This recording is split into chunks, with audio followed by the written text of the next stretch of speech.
Alrighty, guys. So today I'm just gonna kind of go over some stuff that I feel like we rushed through, or that I kind of rushed through when teaching yesterday.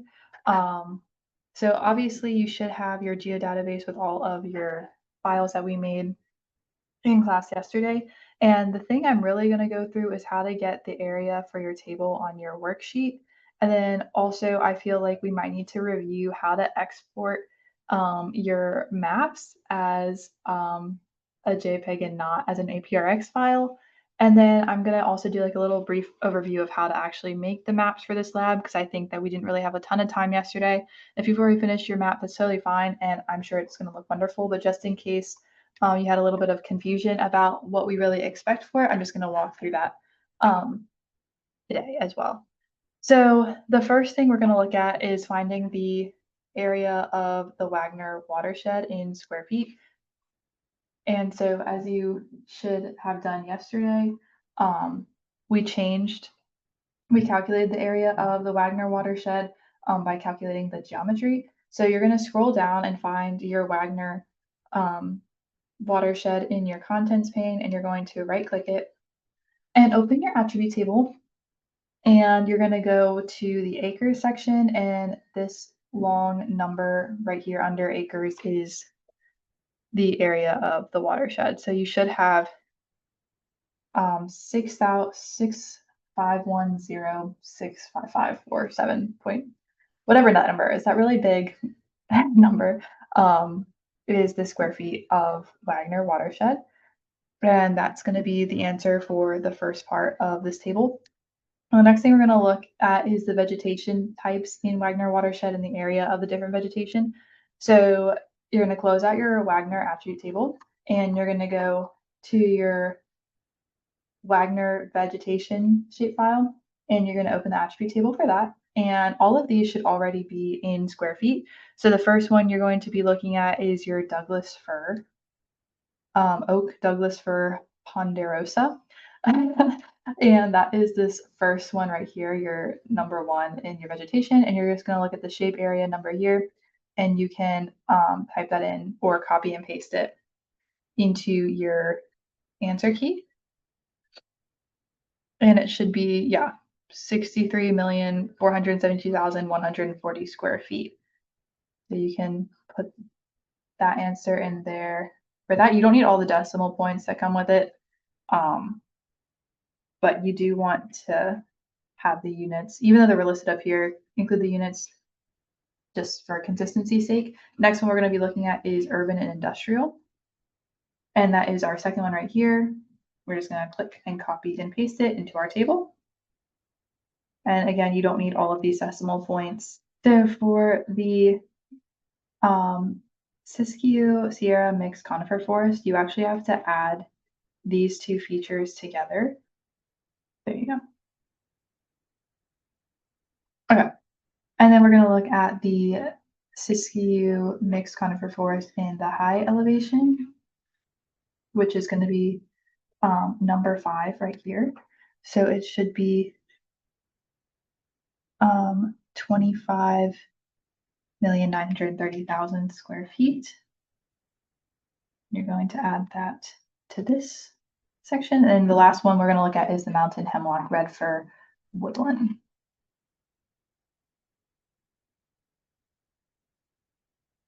Okay, and you can also expand this a little bit so all your numbers fit properly, but you don't need all these decimal places.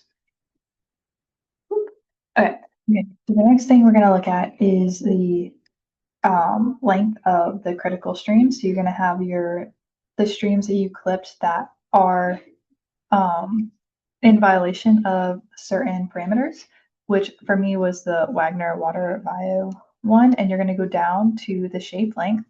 And the first 3 should all be Bear Creek, and you're going to add these together. And when you add those together, you should get a total length of 697.26. Oops. All right, and then for Wagner Creek, we're also going to add these together, and you should add these last 2. So you should add the 7,550 to the 3,100, and you should get Yeah, you should get 39,052 for this one.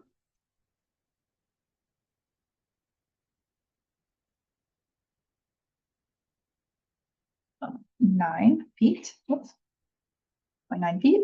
Okay.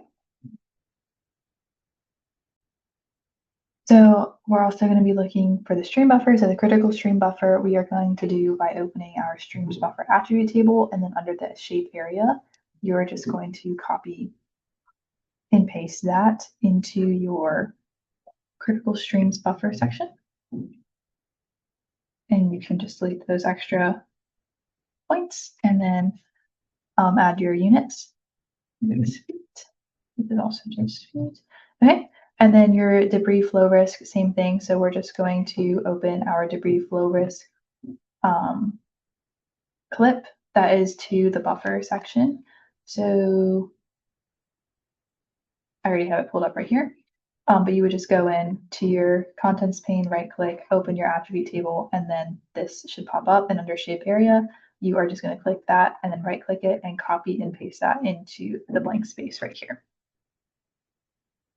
Oops. And then you're going to get rid of your extra bullet points. Okay, perfect. So now that we've filled out this table, we are going to finish making our maps that we need for this lab. So as we kind of went through yesterday in class, we need to have 3 different maps at least, with the first one being a small locator frame that shows where Jackson County falls in the state of Oregon. And so what we're going to do is we're just going to close these out, and we're going to insert a new map up at the top. And this first map, we're going to take our Jackson counties and our Oregon County files from our catalog pane in our geodatabase. And make sure your Jackson is above your Oregon County. And this will be your identifier map for Jackson County in all of Oregon. And you can unclick your base maps if you want it to be a bit cleaner. If you think that this is more helpful for you to identify where this is, that's fine. But when you're zoomed in to this extent, it can get a little bit confusing because the base map isn't actually giving you any geological reference to where you're actually looking at. So this is our reference map. So we're going to close this out too, and we're just going to make a new layout. So you're just going to go up to your top, go to new layout, and we're going to use our architectural C. And with this pulled up, we're going to insert our map for map frame, which will be down here at the bottom. And we are just going to place this anywhere right now because we don't really have anything else available. You can activate it and kind of make it centered. Okay, and so this is showing you where Jackson County is in the state of Oregon. The next thing that you want to see that might be helpful is where Wagner County is within, or where the Wagner watershed is within Jackson County. This is not required in the instructions. So if you haven't made this, that's fine. You don't have to. This is just an optional map that might be helpful in your display, but don't worry about it if you haven't already done it so far. So you can take your Jackson County and drag that onto your map. And then you can take your Wagner and drag that onto this map too. And you can unclick or deselect your base maps here. And then you have Wagner County within, or Wagner watershed within Jackson County. This is just an addition to your locator map, and this is just a bit more, this just provides viewers with a bit more clarity as to where the study area is. So with that map made, you can put this near your Oregon County one, and you can just kind of zoom out by right clicking and hitting activate. So now that your activator, or not your activator, your locator maps are made, the next thing that we want is our map frame that shows our debris flow risk within the 250 foot stream buffer, our roads, the streams, the floodplain, within the watershed, and then the streams in violation of water quality together. And this is just kind of for your paper. And the whole point of this project was to basically identify which areas were at risk for we're in violation of certain parameters that could lead to harm for salmon populations. So that's what this map is about, is kind of highlighting the troublesome areas basically. So you're going to, under the insert tab, insert a new map. And for this one, everything that you're looking at is within the Wagner watershed. So the first thing you're going to drag to your map is your Wagner watershed. And then the next thing we're going to look at is the debris flow risk within the 250-foot stream buffer. So you can add your streams buffer to this, and then add your debris flow risk that is clipped to your stream buffer.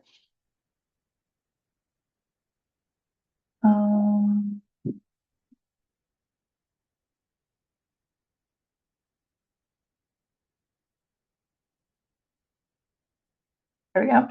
Okay. And so you should have your debris flow risks that are within the 250-foot stream buffer. In the example map, it just mapped all of the debris flow risks.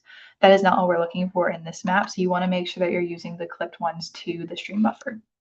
The next thing we want is our roads, which we didn't really talk about that much in our lab, but that's just the streets file, and you're just going to click and drag that to your map. And then the next thing that we're going to look at is just the streams in general. So you can drag streams onto your map. And then you're going to look at the streams in violation of water quality. So for me, that is the Wagner water violation, but those are just the water streams that were clipped from the streams 303D 2002. So you're going to click and drag that onto your map as well. And then all you need for this map, I believe. And now we're just going to change the symbology in a way that makes it make sense for the viewer. We're going to right click on the color and we're going to change it. I'm also going to turn off the typography on the background to keep it from being too distracting. And then the streams buffer, I think, is fine being blue. The debris flow risk, I think, is very easy to see in this bright green color. However, the streets kind of get lost in all of this. And if I looked at this, I would just assume that these streets are another stream site because they're blue. So I'm going to change these to black. So now I've changed the color of the streets.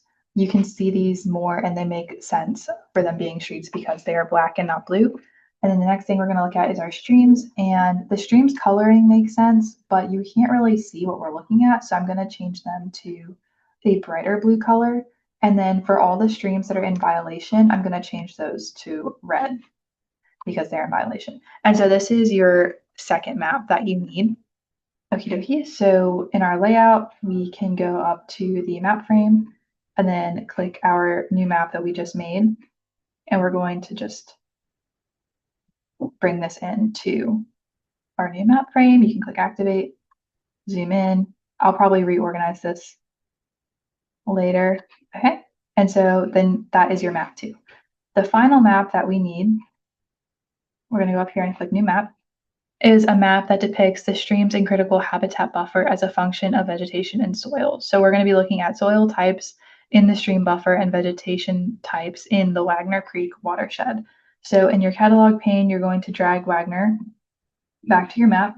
And for consistency, you're going to change the color to gray. There we go. Same gray I used?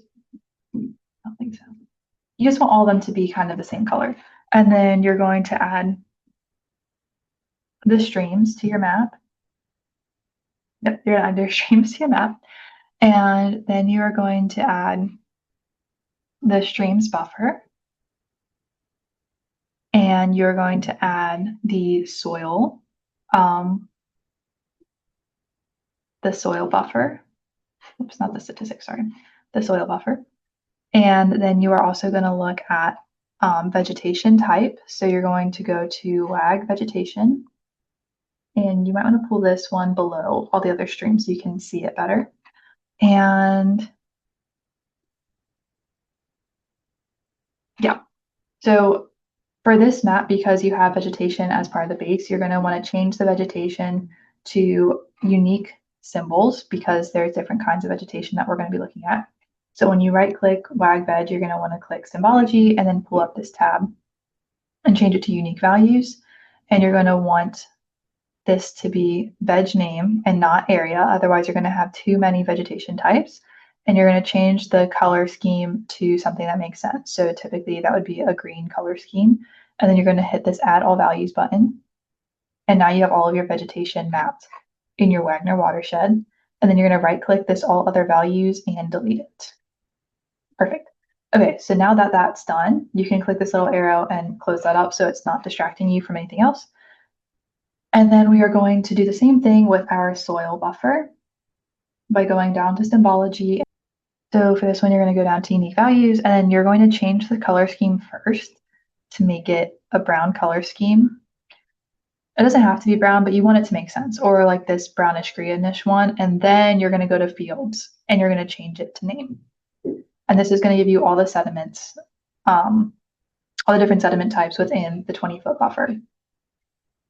Okay, so now that we have our map that shows the vegetation types and the different soils within the stream buffer, you are good to add that to your layout. So you're going to go up to your layout and you're going to go to map frame and add the last map you just made. Actually, I'm going to turn off the base maps for this one as well. And so in your layout, you're going to insert this new map frame. And so now we're just going to change the display of all these maps in a way that makes the most sense, in a way that's visually appealing, and you're going to have to add all of your map properties. So we're going to do that real fast. We're going to the next thing you're going to do is add your title. So under dynamic text, you're going to go to name a map, and you're going to click and drag that. Oh my gosh, I haven't been sharing. Oh no, I have been sharing. Okay. Okay. And you're going to change the name of your map to habitat analysis of Wagner watershed. Okay, perfect. And so then when you have a super cool name like that, you're going to go to the text symbol tab and you're going to change the font to make it like, I don't know, 36 and apply it. Oh, we can go way bigger than that. We're going to go to 48, apply, and then you can change the position of your text so you can make it centered. Apply that. You can even make this bigger, maybe 72. Oh yeah, there we go. And you can make this bold by changing the font style from regular to bold, and then apply that. And then now we have a clean looking map title. Then you're going to want to add your legends and your scale bar to your map. So up at the map surround section within your insert tab under the layout, you're going to go to legends, and you can pick whichever one you want. I like to use legend 2, and you're going to just click and drag the legend to your map. And you're going to need to look to see what legend is being made. So the last map that I had selected was my locator map over here. And so the legend that I have received is a legend for that map. But yeah, so basically you want to make sure that your legends are corresponding to the map that you're assigning them to. You don't just want to put any legend on any map. Otherwise, no one's going to know what you're talking about. And if you put a legend on your map and it looks like this and you can't actually see what you're looking at, you're going to double click it and you can go to text symbol and you can increase the font size with this one as well. So you can make it like 11 or 12. We'll go 14. We can go way bigger than that too. Okay, we'll go 20. There you go. So now we can actually read what we're looking at. And so this is going to help viewers actually see what they're looking at in your reference maps. Okay. Perfect. You can actually make that go that way. Okay, awesome sauce. And then you're going to want a legend for this map. So you're going to highlight this map. You're going to click legend. And then you're going to insert a legend. And you're going to change the font size for this one. So you're going to double click it, your text symbol, go to size, go to 20, hit apply. And then now we can see Jackson and Oregon County. To legend, go to legend 5. You can use any legend you want. It doesn't really matter. and then this gray box pops up. And so the first thing I'm going to do is I'm going to change the background of the gray box to white, so that way you can see everything within the legend. For these two maps up here, I think the gray background looks better, but because the base map of Wagner County is gray in this map, and you can't really see the colors on top of the gray in the legend, I'm going to change the legend background to white. And then you're also going to go to text symbol. And for this one, you're just going to change all of the font sizes at one time to be 20. And you're going to hit apply. And then the next thing you're going to do is you're going to, once your background and your font size is set to what you want, you're going to click on your legend, then you're going to right click and hit convert to graphics. And this will allow you to expand your legend so you can see all your words. And you can also rename things within your legend. Like for example, this red line is supposed to be displaying creeks and streams that are in violation of water quality parameters, but right now it's labeled Wagner Water Bio, and that's not very helpful. So you can do streams in violation. Okay. And you don't have to rename these if you've already made your map and everything looks good and your legend's not renamed, it's okay. This is just something to know for the future of labs, and also like if you know that you don't want to rename stuff in your legend, it's important to make sure that you name things in your data folder and in your geodatabases, names that are very clear. So the debris flow risk clip, I'm changing debris flow risk in buffer. And then for streams buffer, I'm going to just leave the name the same and just remove the underscore. And then the only other thing about this legend here is that you don't need the Wagner within this legend because we already know that this is a map of Wagner watershed. So you can delete Wagner from your legend because it's useless information. Okay, and so now that you have your legend made, oops, put it in the map frame. The next thing you need for this map and these maps is a scale bar. I'm going to use this one, and you're just going to click and drag that to the bottom.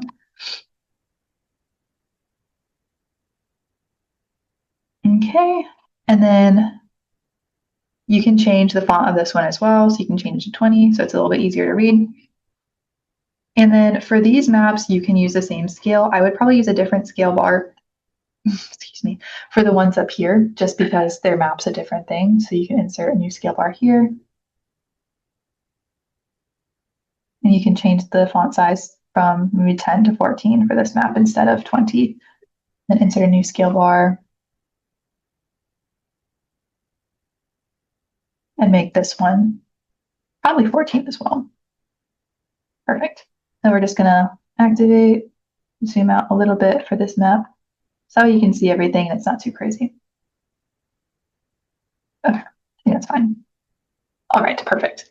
So now you have your scale bar and your legends for these maps. We're gonna make a legend for this map as well, but you guys should be able to do that with this already made. And now we just need a north arrow. I like this north arrow, and you can just put this north arrow right here. Okay, perfect. And so now the next thing we're going to do, we're going to save this map for last because there's a little bit extra steps we have to go through for that one. You kind of want,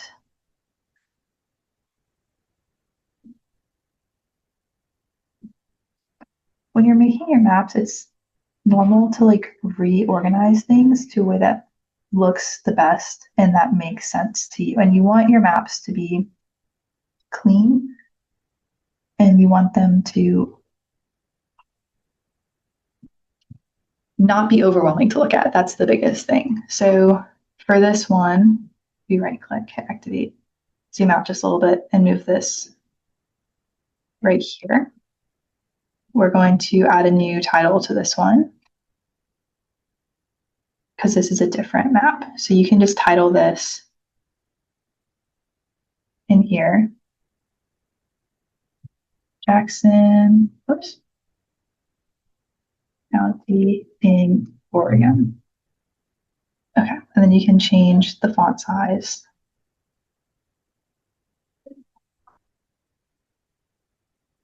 No, something that's more reasonable, because this is the main title of this map. This is just a subtitle for your reference maps. All right. And then you're going to want to do the same thing for this one.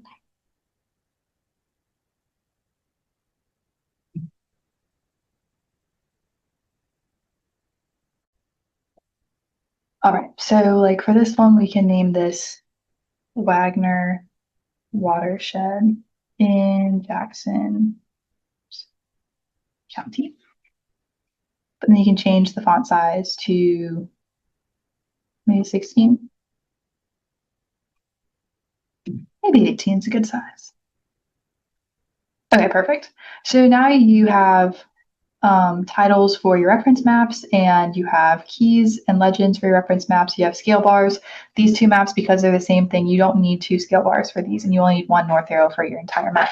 So we're going to make a table for this map by going up here to insert table. And whichever table you want is totally fine. We're going to click this one, and we're just going to click and drag it onto our map. And we're going to insert map frame 3 and change it to soil buffer. And then this table is just going to list all the soils within our map. Okay, and then finally for this one, we're also going to insert our legend. So you're just going to go up here, insert legend right there. Perfect. Because there's so much in this map, we're just going to leave the legend kind of small to the side.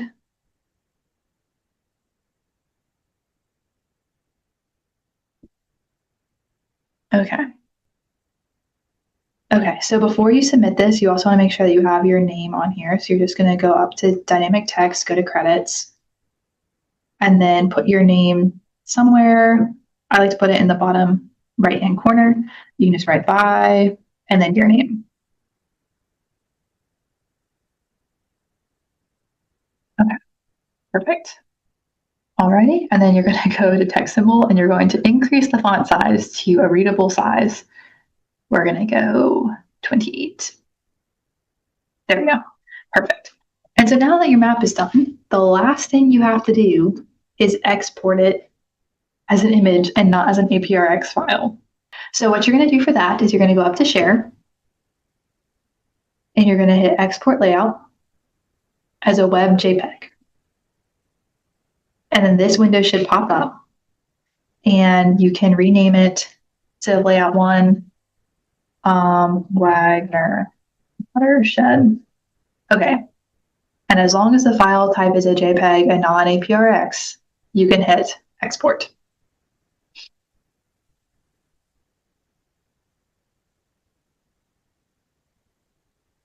Okay. So now we're going to click the show in folder button to double check that we have it. And look at that. If you click on this, you see your map. Okay, perfect. So that is pretty much everything that I feel like we should cover. I did just also want to go over a little bit of the paper as well. So we're going to share the screen. So we're going to look at last semester when I took this class. You should upload 3 things. You should be uploading your worksheet, your paper, and your layout. So the paper is literally just 1 page. There is no real format. I just need you to take up 1 page. I always put my name, the date, and then a couple other things up here to kind of take up a few inches. You want to title it, and then the only things you really have to talk about are what I listed in the announcement. So you just need to mention like the area of the watershed, vegetation types, length of the critical streams, debris flow risk, area of critical buffer, and a summary of the type of soils. And as long as you write like a sentence or 2 per one of those things, you should have a 1-page piece of paper. It can't be double spaced, 12-point font. Just make sure you have those things. Otherwise, we'll have to take points off. But it doesn't have to be super in-depth. Just try your best. And feel free to reference any other data that you feel might be necessary from your map or from the information given to you in Lab 8. And that's kind of why we read over Lab 8, is because it provided a lot of information about all this stuff. So if you don't need to go out and do like a bunch of research, you literally just have to read the instructions and those paragraphs that I made us read aloud in class. Like that's giving you a little bit of background information to help you elaborate on the information you have to have. So as long as you read the paragraphs and the instructions and you talk about the things I posted in your announcement, you guys will be fine. I hope this was helpful, and I will see you all next week.